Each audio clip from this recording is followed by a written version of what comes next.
আসসালামু আলাইকুম বন্ধুরা, আজকে আমাদের বাড়ি যতগুলো কাঁঠাল আছে সবগুলো কাঁঠাল পেরে ফেলবো। কারণ না আপনার আমাদের কাছে যে যতগুলো কাঁঠাল আছে সবগুলো কাঁঠাল আপনার একদম উপরে হাতে লাগ পাওয়ার জন্য, তার জন্য আপনার আমাদের কাছে গাছের যে কাঁঠালগুলো রয়েছে সবগুলো চলে খেয়ে ফেলতেছে। তার জন্য আমরা সবগুলো কাঁঠাল পেরে ফেলবো। অনেকগুলো কাঁঠালে আপনার খাওয়া যায় এবং কি অনেকটি খাওয়া যায় না, হলে শুধু দানা আর দানা। অনেক কাঁঠালগুলো আমরা গরুকে দিয়ে ফেলি। তো আমাদের বাড়ির সামনে দেখতে পাচ্ছেন যে একটি বড় গাছ রয়েছে। তো এটি ওঠার সময় আমার অনেক ভয় করছিল, তারপর অনেক কষ্ট করে বই পেয়েও তারপর আমি অনেক কষ্ট করে গাছের উপরে উঠেছি।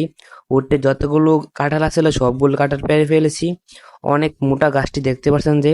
তো আমরা কাঁঠাল পাড়ার শেষ পরে আপনার সবগুলো কাঁঠাল একত্র করে তো আমরা দেখতে পাচ্ছেন যে আমরা একটা কাঁঠাল ভেঙেছি। এখনকার যে কাঁঠালগুলো রয়েছে এগুলো কাঁঠাল আপনার সবার লাস্টে পাকে, তার জন্য এটি একটু মিষ্টি কম হয়। তো আমরা এক দুইটা কোষ খেয়ে বাকিটি তাদেরকে দিয়ে ফেলছি। দেখতে পাচ্ছেন যে ক্যামেরাম্যান এবং আমার চাচাতো ভাই তারা কাঁঠালটি খাচ্ছে। তো কাঁঠাল পাড়ার শেষে আমরা আমাদের যে পুকুর রয়েছে পুকুরে কতলা খানা দিয়েছি মাছ ধরবো বলে। তো একটা কোনি জাল বাড়ি থেকে নিয়ে এসেছি। তো কোনি জাল ভালো করে আমি সরাতে পারি না, তারপর চেষ্টা করে দেখি মাছ ওঠে কিনা। তো আমি একটা অনেক কষ্ট করে একটা মাছ মানে আপনার কোনি জালটাকে ছড়াইছি। তো অনেক মাছই পড়ছে, মনে হয়েছিল আপনার প্রথম কোনো মাছই পড়ছে না। জালটা তোলার পর দেখি মাশাআল্লাহ অনেক বড় বড় একটি মাছ উঠেছে। আপনার সিলভার মাছ দেখতে পাচ্ছেন যে অনেক বড়, এবং কি আপনার আমাদের পুকুরে যে আপনার তেলাপিয়া ছাড়ছিলাম হাবিট মনে করে। তো কি মাছের ছাড়ছিল আপনার তেলাপিয়া আর কার্পুর পোনা ফুড়ায় একদম সারা পুকুর একদম ভরে ফেলেছে। আপনার কি বলবো, হাজার হাজার তেলাপিয়ার পোনা আপনার আদার দিলেই সবগুলো পোনা খেয়ে ফেলে, আর বড় মাছগুলো খেতে পারে না।